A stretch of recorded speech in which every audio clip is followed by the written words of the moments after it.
السلام علیکم جی۔ بھٹو شہید صاحب کی کتاب ہے اف آئی ایم اسیسینیٹڈ، اور اس میں انہوں نے کہا ہے کہ اگر مجھے قتل کیا گیا تو ہمالیہ روئے گا۔ اب پاکستان کے جو بیشتر دریا ہیں وہ ہمالیہ سے ہی نکل کے آتے ہیں۔ میں کوئی طنز نہیں کر رہا، لیکن ویسے ہی میں نے کہا کہ یاد دہانی کرواتے چلیں۔ بھٹو شہید جو ہیں ان کو پوری طرح اسٹیبلشمنٹ نے ہیوملیٹ کیا، جس طرح کہ وہ کرتی آئی ہے، جس طرح کہ افریقہ کے اندر عمر مختار کو کیا گیا، جس طرح کہ 1947 سے پہلے جو ہے وہ پاکستان برصغیر سب کانٹیننٹ کے اندر جو لوگ گرفتار کیے جاتے تھے اس طرح ہی ان کو ہیوملیٹ کیا گیا۔ ان کو ہتھ کڑیاں لگا کے جو ایک معمولی ہیڈ کانسٹیبل ہوتا ہے اس کے ہاتھ میں ان کی ہتھ کڑی کی زنجیر دے کے عدالتوں کے اندر پیش کیا گیا، تاکہ عوام الناس کا جو جذبات ہیں اس کے مظہر شخص کی ہیوملیشن کر کے عوام کو بتایا جا سکے کہ تمہارے چوائس کی مبلغ یہ اوقات ہوتی۔ اب مسئلہ یہ ہے کہ سیاسی لیڈر جو خاص طور پہ اس طرح کے کلونیل مائنڈ سیٹ کے اندر ایکٹ کر رہا ہو، نہ صرف کہ کلونیل مائنڈ سیٹ ہو بلکہ نظام بھی سارا وہی ایگزسٹ کرتا ہو۔ عدالتیں آج بھی جو ہے وہ اسی قانون کے تحت عمل کر رہی ہوں جو کلونیل نظام کے اندر نو آبادیاتی نظام کے اندر قائم کیا گیا تھا۔ انتظامیہ جو ہے وہ بھی اسی نظام کے تحت کام کر رہی ہو، حتیٰ کہ جو ہم نام نہاد عوامی نمائندگی کی ڈیموکریسی جنریٹ کریں وہ بھی اسی کلونیل مائنڈ سیٹ کے تحت ہو۔ باقی تو چھوڑے ہی نہ وہ ڈاڈے نے نا انہوں کا ذکر نہیں کرنا، ان کے ہاں تو 101% وہ ایگزسٹ کرتا ہے جہاں پہ وہ 1947 میں چھوڑ کے گئے تھے۔ انہوں نے جا کے اپنے گھر کے اندر تبدیلی کر لی۔ پولیس کا سپاہی بھی اسی پرنسپل پہ عمل کر رہا ہے جو انہوں نے ہم غلاموں کے لیے بنائے تھے، اسی قانون کے اوپر عمل کر رہا ہے۔ تو ایسے سسٹم کے اندر اگر کوئی اپنی طرف سے نعرہ مستانہ لگا کے اور کھڑا ہو جاتا ہے تو اس کا مطلب ہے کہ وہ کم از کم اس میں سیاست نہیں کر رہا، وہ کسی خلا کے اندر سیاست کر رہا ہے۔ یہ جو سیاست ہے یہ ممکنات میں سے اپنا سیاست جو ہے وہ ممکنات کا کھیل ہے نا، تو پاسبلٹیز نکالنے کا کھیل۔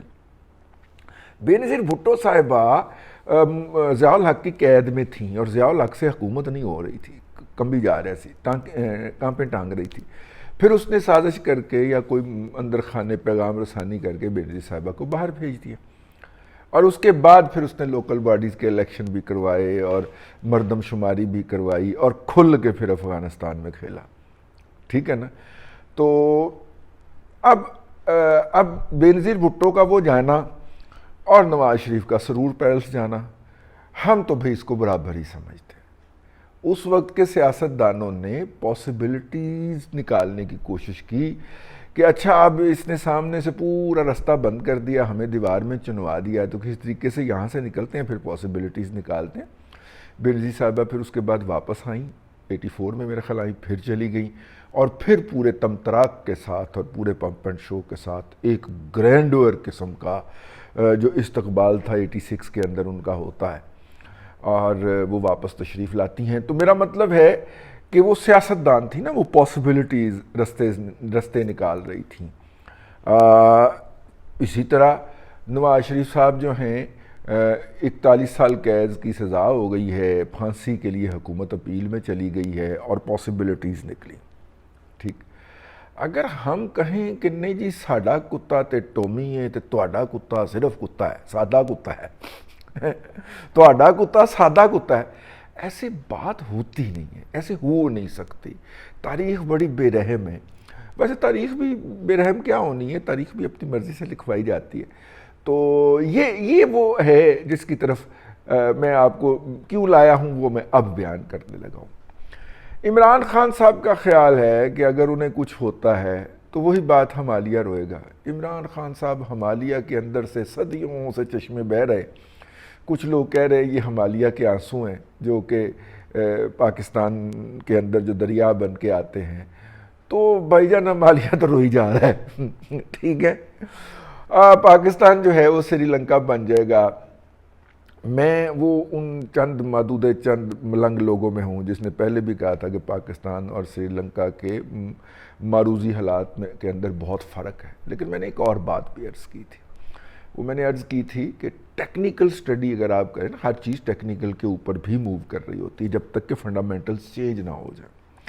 ٹیکنیکل سٹڈی کی اگر آپ بات کریں تو پاکستان کی کرنسی جو ہے اس کو 210 روپے فی ڈالر کا لیول کراس نہیں کرنا چاہیے, اور اگر 210 روپے فی ڈالر کا لیول یہ کراس کر گئی تو پھر یہ قابو نہیں آئے گی, اور یہ 280 تک سلپ ہونے کا امکان ہے. یہ میں نے اپنے بیشتر پروگراموں کے اندر, دادا پوتا شو کے اندر بھی اور اس کے اندر بھی آپ کی خدمت میں عرض کیا تھا.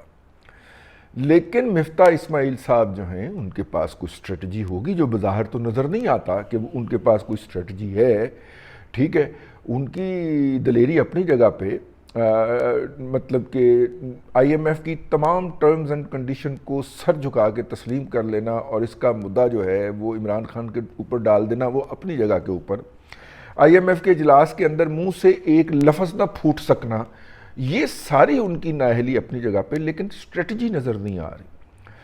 سوئنگ لے رہا ہے ڈالر, کبھی اوپر جا رہا ہے کبھی نیچے جا رہا ہے. لیکن یہ 280 پہ بھی چلے جائے تو میں ورسٹ کم ورسٹ یہ ہے کہ جو اس وقت تجزیہ نکال رہے ہیں وہ کہہ رہے ہیں کہ یہ 280 سے تک جائے ہی جائے, اور مفتاح صاحب جو ہیں وہ اسے 280 تک پہنچانے کے اندر گریس لگانے میں لگے ہوئے ہیں, یعنی کہ اگر کہیں پہنچنے میں رکاوٹ ہے تو وہ رکاوٹ دور کرنے میں لگے ہوئے ہیں.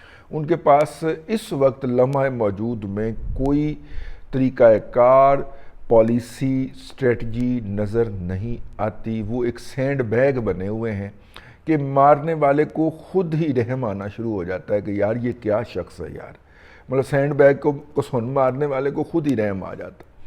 تو ایسی صورت میں جناب عمران احمد خان نیازی کا یہ کہنا کہ پھر کہنا اور دہرانا, اور اپنے فیورٹ جرنلسٹ جناب سامی ابراہم کے سامنے بیٹھ کے جو ہے یہ کہنا, ایک دفعہ پھر اس خواہش کا اظہار کرنا کہ پاکستان سری لنکا بن جائے گا. پایا وہ پاکستان سری لنکا نہیں بن رہا, ٹھیک ہے, وہ بچ گیا. ٹھیک, آپ کی پوری پالیسی تھی, اور آپ کی پالیسی اس لیے تھی کہ پاکستان سری لنکا بنے یعنی کہ ڈیفالٹ کرے, اور پھر جو آپ کے بڑے بڑے سپانسر ہیں جو اربوں خربوں روپیہ آپ کے آپ کے بہاف کے اوپر اکٹھا کرتے ہیں, 50% خود رکھتے ہیں, کچھ لوگ کہتے ہیں 40% رکھتے ہیں, کچھ لیتے ہیں 50% رکھتے ہیں, باقی آپ کی باج گان کی کھاتوں میں جمع کرواتے ہیں تاکہ وہ امریکہ کے اندر ریئل اسٹیٹ بنا سکیں اور خربوں روپے ان کی جو ہے وہ ورتھ ہو سکے. میں ان لوگوں کی بات کر رہا ہوں جناب عمران احمد خان نیازی صاحب, وہ تو نہیں وہ ان کو آپ نے پاکستان کے اوورسیز ایسٹ اٹھوانے تھے, اور وہ سارا پیسے کا چکر تھا, کیونکہ ڈیفالٹ کے پھر ایسٹس کی بھی ڈویژن ہوتی ہے نا, جو پاکستان کے اندر ہیں تو وہ تو کوئی قبضہ کرنا آئے گا تو آنا پتر لہن قبضہ, ٹھیک ہے, لیکن جو اوورسیز ہوتے ہیں وہاں پہ تو وہاں نے مقامی عدالت میں جانا, انہوں نے کہنا ہے ویکھو جناب انہاں دا ہے پی آئی اے ایتھے جے, روزویلٹ ایتھے جے, ایتھے جے, ایتھے جے, ٹھیک ہے. تو ہماری جو اطلاع ہے, جو لندن پلان تھا جس کے تحت پاکستان کو ڈیفالٹ کروایا جانا مقصود تھا, اور جس کے اوپر عمران خان صاحب اندھا دھند بھگٹٹ بھاگے جا رہے تھے, اس کے تحت پاکستان کے اوورسیز ایسٹس کو انہوں نے خود یا اپنے کرونیز کے ذریعے قبضہ کرنا تھا. تو وہ پروجیکٹ ہو گیا ناکام, تو رونے ایس گلوں آن ڈائے, ٹھیک ہے نا. تو یہ عمران خان صاحب کا یہ بات کہنا کہ پاکستان سری لنکا بن جائے گا, اور ساتھ ہی اس کی نگیشن بھی جاری کر دینا کہ دیکھیں پاکستان کی 22 کروڑ آبادی ہے, تو چول آدمی, میں معذرت چاہتا ہوں یہ لفظ استعمال کرنے کا, کیونکہ جس شخص کو آرگومنٹ کے کرونالوجی کا ہی نہیں پتا, وہ پاکستان ڈیفالٹ نہیں کرے گا کیونکہ اس کی 22 کروڑ آبادی ہے. یہی آرگومنٹ تمہارے خلاف جاتا ہے.